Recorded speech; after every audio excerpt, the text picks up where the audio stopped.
بسم اللہ الرحمن الرحیم۔ یہاں سے اب آخری گروپ شروع ہو رہا ہے۔ آخری منزل تو سورہ قاف سے شروع ہوئی تھی۔ چھٹا گروپ مکی اور مدنی صورتوں کا یہاں ختم ہو گیا۔ 7 صورتیں، حسین ترین صورتیں قرآن کی۔ وہ پہلی 7 صورتیں تھیں، سورہ قاف، سورہ ذاریات، سورہ طور، سورہ نجم، سورہ قمر، سورہ رحمان، عروس القرآن، پھر سورہ واقعہ۔ پھر یہ 10 صورتیں آ گئیں، سورہ حدید، سورہ مجادلہ، سورہ حشر، سورہ ممتحنہ، سورہ صف، سورہ جمعہ، سورہ منافقون، سورہ تغابن، سورہ طلاق، سورہ تحریم۔ اب پھر یہ مکی قرآن مجید، یہ آخری گروپ ہے۔ اس میں بھی پہلی 6 صورتیں جو ہیں وہ 3 کے سب گروپس کی شکل میں۔ سورہ ملک بڑی، جیسے سورہ قاف وہاں تھی اسی مقام پر یہاں سورہ ملک، بہت جامع اس کی تاثیر، اور یہ بہت حضور کو عزیز تھی۔ آپ کی یہ معمولات میں سے تھا، رات کو سوتے ہوئے آپ سورہ ملک پڑھا کرتے تھے، اور اس کی آپ نے تلقین کی۔ بسم اللہ الرحمن الرحیم۔ تبارک الذی بیدہ الملک وہو علی کل شیء قدیر۔ بڑی بابرکت ہے وہ ہستی جس کے ہاتھ میں ہے بادشاہی، راج اس کا ہے۔ یہ ہے دین کا سیاسی پہلو۔ پوری کائنات پر اس کا راج چل رہا ہے۔ دنیا میں بغاوت ہے، کیوں ہے؟ وہ اپنے ایمان کے دعوے داروں کا امتحان لینا چاہتا ہے، بس۔ ورنہ سورج، چاند، گیلیکسیز، پوری کائنات اور خود ہمارے جسم کا ایک ایک ذرہ اس کے قانون کا پابند ہے، تابع ہے۔ ہمارا جسم ہمارے اختیار میں کہاں ہے؟ میں تنگ آ جاتا ہوں، 2 دن ہوتے ہیں یہاں سے تو طبیعت خراب ہو جاتی ہے، جب تک کہ میں وقت لگتا ہے کینچی لے کر بیٹھتا ہوں۔ اگر میں چاہوں کہ یہاں بال نہ آئے، میرا جسم ہے، میرا تو اختیار نہیں، تو آئیں گے۔ تو ہمارا جسم بھی جہاں تک اس کی فزیولوجی کا تعلق ہے، اس کی اناٹومی کا تعلق ہے، یہ سارا اللہ کے قانون کے تابع، میرے تابع تو نہیں۔ میں چاہوں میرا دل ذرا رک جائے، جب چاہوں میں اس کو سٹارٹ کر دوں، یہ تو نہیں ہوگا۔ جب بند ہوگا بند ہو جائے گا، میرے اختیار میں نہیں۔ لیکن یہ کہ جو ہماری اختیاری زندگی ہے اس میں ہم نے طے کر لیا ہے کہ اللہ کی نہیں مانیں گے، اپنی مانیں گے، اپنی مانیں گے، اپنی بیویوں کی مانیں گے، اور جو بھی نظام ہے اس کے ساتھ وفاداری کریں گے، چاکری کریں گے، ان کی ملازمت کریں گے، ان کے رتھوں کے اندر ہم بیل بن کر جتیں گے تاکہ ہمیں عیش ملے، دنیا کے اندر ہمارے لیے مقامات ہوں، ہماری عیش ہو، صلی اللہ خیر صلی اللہ۔ تو یہ ہے اصل میں امتحان۔ ورنہ بادشاہی یہاں اب بھی اسی کی ہے۔ یہ صرف ہلدی کی گانٹھ ہے جسے لے کر ہم پنساری بن کر بیٹھ گئے۔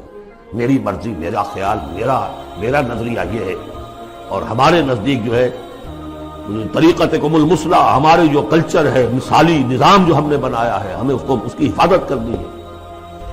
تبارک الذی بیدہ الملک وہو علی کل شیء قدیر، وہ ہر چیز پر قادر ہے۔ الذی خلق الموت والحیاۃ لیبلوکم ایکم احسن عملا۔ اب دیکھیے، ہم نے حیات انسانی کا جو اب تک سمجھا ہے، جس کو کہ عمرو نے، جو کہ بہت بڑا شاعر ہے، اس نے اپنی بیوی سے خطاب کر کے کہا ہے حیات ثم موت ثم بعث حدیث و خرافات یا ام عمری۔ یہ کیا ہے؟ زندگی پھر موت پھر زندگی، یہ کیا سب حدیث و خرافات، معاذ اللہ۔ ہم نے بھی دیکھا پہلے کنتم امواتا فاحیاکم ثم یمیتکم ثم یحییکم ثم الیہ ترجعون۔ یہ وقفے کیوں ڈالے گئے؟ یہ موت کا وقفہ کیوں ڈال کر زندگی کا ایک حصہ نکال دیا علیحدہ؟ 30 40 50 60 سال یہ دنیا کی زندگی، پھر موت کا وقفہ۔ موت ایک زندگی کا وقفہ ہے، یعنی آگے بڑھیں گے دم لے کر۔ کیوں؟ اس کی حکمت بتائی جو ہم پڑھائیں سورہ واقعہ میں۔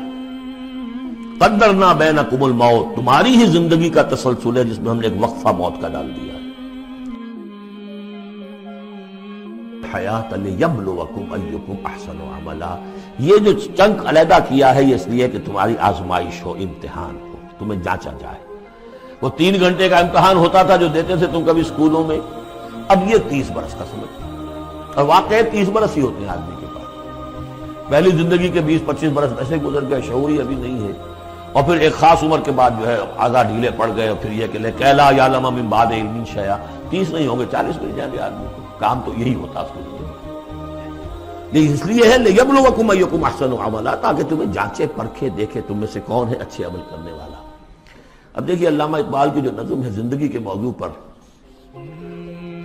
واقعہ یہ ہے کہ بہت چوٹی کی چیز ہے، بہت عمدہ چیز۔ تو اسے پیمانہ امروز فردا سے نہ ناپ، جاویداں پہم دواں ہر دم جواں ہے۔ قلزم ہستی سے تو ابھرا ہے مانند حباب، جیسے سمندر میں ایک بلبلا سا ہوتا ہے، کتنی زندگی ہوتی ہے بلبلے کی۔ قلزم ہستی سے تو ابھرا ہے مانند حباب، اس نیا خانے میں تیرا امتحان ہے۔ خلق الموت والحیات لیبلوکم ایکم احسن، ہے کبھی جان اور کبھی تسلیم جان ہے زندگی۔ کبھی زندگی جان سے مترادف ہے، عبارت ہے، کبھی جان دینا اصل زندگی ہے۔ وَلَا تَقُولُوا لِمَنْ يُقْتَلُ فِي سَبِيلِ اللَّهِ أَمْوَاتٌ بَلْ أَحْيَاءٌ وَلَٰكِنْ لَا تَشْعُرُونَ، ہے کبھی جان اور کبھی تسلیم جان ہے زندگی۔ اصل زندگی جو ہے وہ جان دے دینے سے حاصل ہے۔ الذی خلق سبع سماوات طباقا، وہ اللہ کی جس نے بنائے 7 آسمان ایک دوسرے کے اوپر۔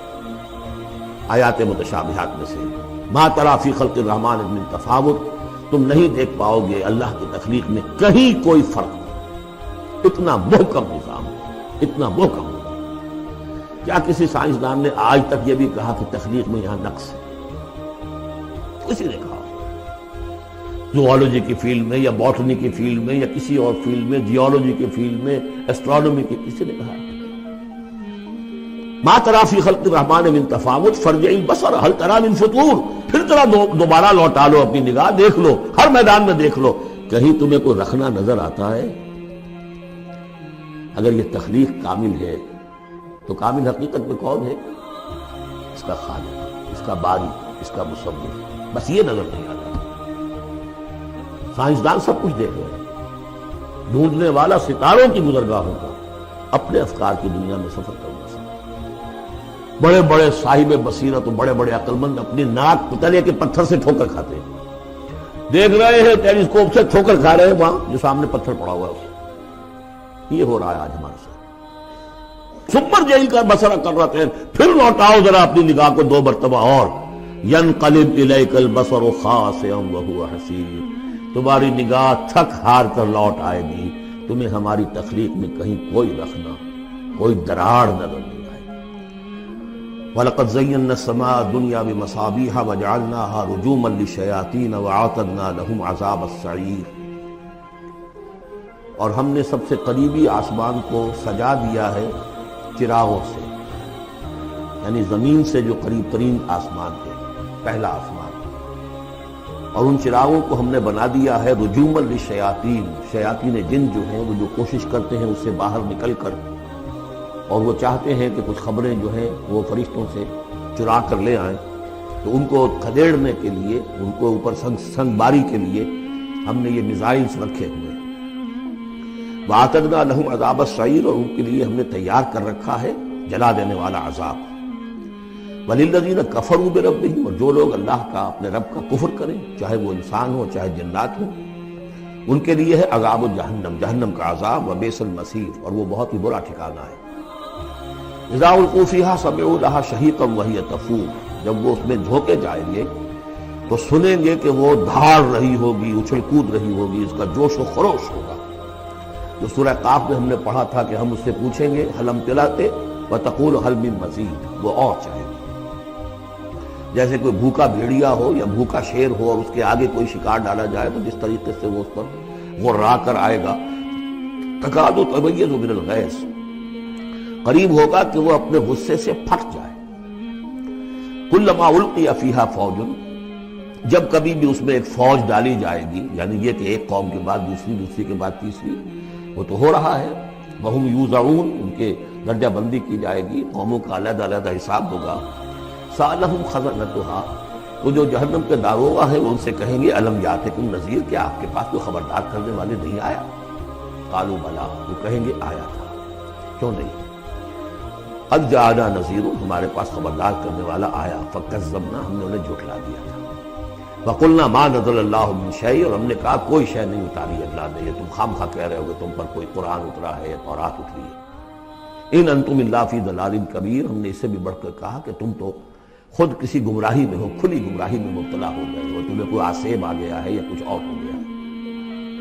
وَقَالُوا لَوْ كُنَّا نَسْمَعُ أَوْ نَعْقِلُ، اور انہوں نے کہا یا وہ کہیں گے کہ اگر ہم سنتے اور سوچتے، غور کرتے، عقل سے کام لیتے، مَا كُنَّا فِي أَصْحَابِ السَّعِيرِ، تو ہم نہ ہوتے اس جہنم والوں میں سے۔ فَاعْتَرَفُوا بِذَنبِهِمْ، بس انہوں نے اپنے اصل گناہ کا اعتراف کر لیا۔ یہ بہت اہم مقام ہے۔ اصل گناہ کیا تھا کہ ہم نے ان کی بات سنی نہیں، سنی تو ہم سنی کر دی، اس پر غور نہیں کیا۔ اس لیے کہ ہم یہ آج پڑھ چکے ہیں ان السمع والبصر والفؤاد کل اولئک کان عنہ مسئولا، اللہ نے تمہیں یہ فیکلٹیز دی ہیں تو اس لیے کہ استعمال کرو۔ ہم نے بند کر کے رکھ چھوڑی، ہماری ریت ہے، ہماری آباء و اجداد کی رسمیں ہیں، ہماری برادری کے یہ رواج ہیں، ہم اتنے عرصے سے ایک جماعت میں ہیں، اس جماعت کا یہ چلن ہے، جو بھی ہے اس فرقے میں ہے، اس فرقے کا یہ معاملہ ہے، یہ ساری چیزیں جو ہے کہ نہ سوچنا، نہ غور کرنا، نہ سننا۔ فَاعْتَرَفُوا بِذَنبِهِمْ، اصل گناہ یہ ہے ان کا۔ فَسُحْقًا لِّأَصْحَابِ السَّعِيرِ، تو دفع ہو جائیں یہ، دھتکارے جائیں یہ لوگ کہ جو جہنم میں۔ اس کے برعکس ان الذین یخشون ربهم بالغیب، وہ لوگ کہ جو اپنے رب سے ڈرتے رہے غیب میں، لہم مغفرۃ واجر کبیر، ان کے لیے مغفرت بھی ہے اور بہت بڑا اجر بھی ہے۔ وَأَسِرُّوا قَوْلَكُمْ أَوِ اجْهَرُوا بِهِ، اور دیکھو چاہے تم اپنے قول کو چھپا کر بیان کرو یا بلند آوازی سے بیان کرو۔ إِنَّهُ عَلِيمٌ بِذَاتِ الصُّدُورِ، وہ تو اس سے بھی واقف ہے جو تمہارے سینوں کے اندر مضمر ہے اور پنہاں ہے۔ أَلَا يَعْلَمُ مَنْ خَلَقَ، بڑی اہم آیت ہے یہ وہ حصے ہیں قرآن کے یہ کہ جن کو اس طریقے سے ازبر ہونا چاہیے اگر بات کرنا چاہتے ہیں، آپ دین کی خدمت کرنا چاہتے ہیں۔ کیا وہی نہ جانے گا جس نے پیدا کیا؟ ایک ایسی بات ہے کہ اس کا کوئی انکار کر ہی نہیں سکتا۔ گھڑی بنانے والے کو تو معلوم ہے اس میں کیا کیا پرزے رکھے ہوئے، مجھے نہیں معلوم، میں اس کا استعمال تو کر رہا ہوں، مجھے بتا دیا یہ بٹن دبا دیں یہ آن ہو جائے گا، لیکن یہ کہ جس نے بنایا ہے کیا اس سے چھپی ہوئی کوئی چیز ہے؟ الا یعلم من خلق وهو اللطیف الخبیر، اور وہ تو بہت باریک بین ہے، ہر شے کی خبر رکھتا ہے۔ هو الذی جعل لكم الارض ذلولا، اسی نے تمہارے لیے زمین کو بنا دیا ہے پست، تابع حکم، تمہارے قدموں میں بچھی ہوئی ہے غریب، جتنا چاہتے ہو اس کو تو رونتے ہو، پامال کرتے ہو۔ فامشوا فی مناکبہا، چلو پھرو اس کے کندھوں کے مابین، گویا کہ یہ بھی کوئی بہت بڑا ہاتھی ہو، اس کے کندھوں کے مابین اتنی جگہ ہے، چل پھر رہے ہیں۔ جیسے چیونٹی کسی ہاتھی کے کندھوں کے درمیان چل رہی ہو تو وہ تو سمجھتی ہوگی کہ فٹ بال کا میچ کھیلنے کی جگہ مجھے مل گئی ہے، تو یہی حال ہمارا ہے، ہم جسے بہت وسیع سمجھتے ہیں کیا وہ کچھ نہیں۔ فامشوا فی مناکبہا وکلوا من رزقہ، اور اسی کے رزق میں سے کھاؤ پیو، اسی زمین میں سے تمہارا رزق بھی برآمد ہو جائے گا۔ وإلیہ النشور، یہ یاد رکھو کہ پھر اللہ ہی کی طرف اٹھ جانا، یہ اٹھنا۔ آمنتم من فی السماء ان یخسف بکم الارض فاذا ہی تمور، کیا تمہیں کوئی خوف نہیں رہا؟ بالکل تم نچنت ہو گئے ہو اس آسمان والے سے جو آسمان میں ہے کہ وہ کہیں تمہیں زمین میں خسف نہ کر دے، دھسا نہ دے، فاذا ہی تمور، جبکہ وہ لرزے، زلزلہ آئے، شق ہو جائے اور تم چلے جاؤ۔ ام امنتم من فی السماء ان یرسل علیکم حاصبا، کیا تمہیں کوئی ڈر نہیں رہا کہ اللہ تعالیٰ جو ہے وہ آسمان والا تم پر بھیج دے کوئی ایسا جھکڑ تیز آندھی جس میں پتھر چلے آ رہے ہیں، جو بلٹس کا کام کرے اور میزائلز کا کام کرے۔ فَسَتَعْلَمُونَ كَيْفَ نَذِيرِ، پھر تمہیں معلوم ہو جائے گا کہ میرا خبردار کرنا کیسا تھا، کیا اس کا نتیجہ تھا۔ وَلَقَدْ كَذَّبَ الَّذِينَ مِن قَبْلِهِمْ، اور یقیناً جو ان سے پہلے تھے انہوں نے بھی جھٹلایا تھا۔ فَكَيْفَ كَانَ نَكِيرِ، تو کیسا ہوا میرا ان کو پکڑنا اور میرا عذاب۔ اَوَلَمْ يَرَوْا إِلَى الطَّيْرِ فَوْقَهُمْ، کیا یہ دیکھتے نہیں پرندوں کو جو ان کے اوپر ہے؟ صَافَّاتٍ وَيَقْبِضْنَ، کبھی انہوں نے اپنے پر پھیلائے ہوتے ہیں، کبھی ان کو سکیڑ لیتے ہیں۔ مَا يُمْسِكُهُنَّ إِلَّا الرَّحْمَٰنُ، نہیں روکے ہوئے انہیں اس فضا کے اندر مگر رحمان۔ إِنَّهُ بِكُلِّ شَيْءٍ بَصِيرٌ، یقیناً وہ ہر چیز کو دیکھ رہا ہے۔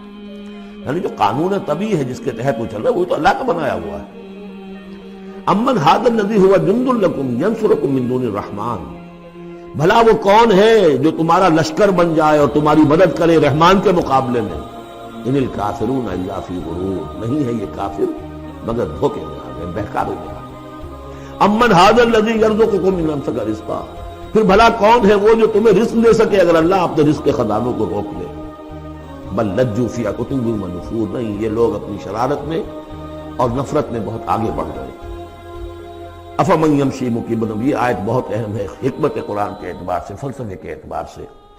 افمن یمشی مکبا علی وجہہ اہدی امن یمشی سویا علی صراط مستقیم. دو انسانوں کا تصور کرو. ایک شخص وہ ہے کہ جو اوندھے منہ پیٹ کے بل گھسٹ رہا ہے، ایک وہ جو سیدھا کھڑا ہے، سیدھے راستے پر چل رہا ہے. کون ہوگا زیادہ ہدایت پر؟ اس میں نقشہ پھینک دیا گیا ہے. جو لوگ حیوانی سطح پر زندگی بسر کر رہے ہیں، صرف انسٹنکٹس کی وجہ سے زندہ ہے، پیٹ معاشی جدوجہد اسی کے لیے زندہ ہے، گھسٹ رہے اسی لیے. اور اس اوندھے پڑے ہوئے انسان کے معنی نہیں جنہیں آگے کا کچھ پتہ نہیں، آگے کہاں جانا ہے. وہ تو ان کے انسٹنکٹس انہیں چلا رہے ہیں، بالکل اینیمل لیول کے اوپر زندگی گزار رہے ہیں. اوندھے منہ، انہیں کیا نظر آئے گا راستہ کون سا ہے، کدھر جانا ہے. ایک شخص کھڑا ہے سیدھا، اپنی منزل اس نے معین کر لی ہے. یہ بالکل وہی فلسفہ ہے جو سورہ حج میں آ چکا ہے. انسان حقیقت میں وہی انسان ہے جس نے اپنا کوئی آدرش، کوئی نصب العین، کوئی مقصد، کوئی آئیڈیل زندگی میں بغیر کسی نصب العین کی زندگی گزار رہا ہے. ہی از این اینیمل. اولئک کالانعام بل هم اضل. حیوانات جو ہیں یہ چوپائے، ان کی زندگی کا کوئی مقصد نہیں ہے. وہ تو اللہ نے ہمارے کام کے لیے پیدا کر دیا. آپ لوگ کاٹوں گوشت کھائیں اور ان کی چمڑوں سے جوتیاں بنائیں اور جی رہے وہ خالص انسٹنکٹس کے اوپر. ان کی جبلتیں ہیں، صرف جبلت کے تحت ہیں. انسان صرف حیوان نہیں ہے، اس میں کچھ اور ہے اور اس کے لیے کوئی آئیڈیل. ضعف الطالب والمطلوب. جتنا اونچا آئیڈیل ہوگا اتنا ہی اونچا انسان جائے گا. لیکن جس کا کوئی سرے سے آئیڈیل نہیں وہ نرا حیوان ہے. آخر چوپائے بھی تو اسی طرح چلتے ہیں نا. افمن یمشی مکبا علی وجہہ اہدی امن یمشی سویا علی صراط مستقیم. سیدھا راستہ اور اس کی منزل معین ہے، مجھے ادھر جانا ہے. دنیا میں ہماری منزل اقامت دین، حقیقت میں زندگی کی منزل آخرت، رضائے الہی کا حصول.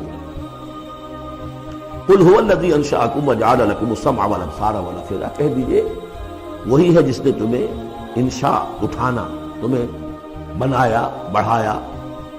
وجعل لکم السمع والابصار والافئدہ. تمہیں کان دیے، آنکھیں دی اور دل دیے یا عقل دی. عام طور پر قرآن میں سمع پہلے کیوں آتا ہے اور بصار بعد میں کیوں آتا ہے؟ انسانی علم کا جب آپ جائزہ لیں گے تو اس میں پہلا حصہ ہوتا ہے جو پہلی نسلوں نے علم حاصل کیا ہوا ہے، اس کو آپ اخذ کرتے ہیں اپنی سماعت سے. آپ سنتے ہیں، کلاس میں لیکچر ہو رہا ہے، پروفیسر لیکچر دے رہا ہے، جو کچھ ہوا ہے پہلے وہ آپ نے پچھلی نسلوں کا جو بھی ذخیرہ معلومات ہے وہ جمع کیا. اب آپ نے آبزرو کیا، کچھ اور معلومات حاصل کی، کچھ نئی حقیقتیں آپ پر منتشر ہوئیں اور پھر آپ نے اس کو جوڑا، ایک قدم آگے گئے. ان السمع والبصر والفؤاد کل اولئک کان عنہ مسئولا. قلیلا ما تشکرون. بہت کم ہی شکر ہے جو تم کرتے ہو. قل هو الذی ذراکم فی الارض والیہ تحشرون. کہہ دیجئے اسی نے تمہیں پھیلا دیا ہے زمین میں اور اسی کی طرف تم اکٹھے کر دیے جاؤ گے، جمع کر دیے جاؤ گے. وَيَقُولُونَ مَتَىٰ هَٰذَا الْوَعْدُ إِن كُنتُمْ صَادِقِينَ. وہ کہتے کب ہوگا یہ وعدہ، کب پورا ہوگا، اگر تم سچے ہو تو بتاؤ. قُلْ إِنَّمَا الْعِلْمُ عِندَ اللَّهِ. کہہ دیجئے کہ اس کا علم اللہ کے پاس ہے. آخرت کب آئے گی؟ وَاللَّهُ عِندَهُ عِلْمُ السَّاعَةِ. اللہ ہی کے پاس اس کا علم ہے. وَإِنَّمَا أَنَا نَذِيرٌ مُّبِينٌ. اور میں تو بس صرف ایک واضح اور صاف صاف ڈرا دینے والا ہوں، اس کے سوا میری ذمہ داری کوئی نہیں. فَلَمَّا رَأَوْهُ زُلْفَةً. پھر جب وہ دیکھیں گے اس کو، قریب آ گئی. سیئت وجوہ الذین کفروا. تو ان کے چہروں کے حلیے بگڑ جائیں گے، برے ہو جائیں گے ان کے چہرے، ان کافروں کے. وقیل ھذا الذی کنتم بہ تدعون. اور کہا جائے گا یہ ہے وہ جس کو تم مطالبہ کرتے تھے کہ لاؤ اور لے آؤ جلدی سے. قل ارأیتم ان اہلکنی اللہ ومن معی او رحمنا فمن یجیر الکافرین من عذاب الیم. اے نبی ان سے کہیے دیکھو اگر مجھے میرا اللہ ہلاک کر دے یا اور جو میرے ساتھ ہیں ان سب کو بھی ہلاک کر دے یا اللہ تعالی ہم پر رحم فرمائے، سوال یہ ہے کہ تمہیں کون بچائے گا، کافروں کو کون بچائے گا عذاب علیم سے. ہمارا جو بھی ہو ہم ناکام رہ جائیں، تمہارے نزدیک ناکام ہو گئے، ہمارے نزدیک تو کوئی ناکامی ہے ہی نہیں. هل تربصون بنا الا احدى الحسنيين. دو اعلیٰ صورتیں ہیں، ان میں سے تیسری کوئی صورت ہے ہی نہیں. یا ہمارا رب ہمیں سب کو جامع شہادت نوش کروا دے، کامیابی سب سے بڑی کامیابی تو یہی ہے. اور کامیاب ہو کر اگر واپس آ گئے تو تم بھی کہو گے کہ کامیاب ہو. لیکن تم سوچو کہ کافروں کو کون بچائے گا دردناک عذاب سے. قل هو الرحمن آمنا بہ. کہہ دیجئے وہ رحمان ہے اس پر ہم تو ایمان لا چکے ہیں، وعلیہ توکلنا، اور اسی پر ہمارا توکل۔ نوٹ کر لیجیے، یہ صورتیں جو ہے بالکل ابتدائی زمانے کی صورتیں ہیں۔ ابھی سمجھیے کہ یہ ابتدائی رد و قضا ہے، جس کی آخری شکلیں وہ ہیں جو سورہ انعام اور سورہ اعراف اور سورہ یونس اور سورہ ہود میں ہم دیکھا ہے۔ فَسَتَعْلَمُونَ مَنْ هُوَ فِي ضَلَالٍ مُبِينٍ، تو ان قریب تمہیں معلوم ہو جائے گا کہ کھلی گمراہی میں کون تھا، ہم تھے یا تم تھے۔ قُلْ أَرَأَيْتُمْ إِنْ أَصْبَحَ مَاؤُكُمْ غَوْرًا، ذرا ایک بات پر اور غور کرو، اگر تمہارا یہ پانی جو زمین کا ہے وہ نیچے اتر جائے، کبھی کبھی ایک دم بہت جو ہے ایک الارم ہو جاتا ہے کہ پانی کی سطح نیچے جا رہی ہے، بارشیں کم ہوئی ہیں، پانی کی سطح نیچے جا رہی ہے، کہاں سے لائیں گے پانی؟ تو پھر بھی ابھی ایک حد تک ہی نیچے جاتی ہے، یہ پانی اور نیچے چلا جائے۔ فَمَنْ يَأْتِيكُم مِّن مَّاءٍ مَّعِينٍ، کون ہے وہ جو لائے گا تمہارے پاس وہ پانی صاف نکھرا ہوا پانی؟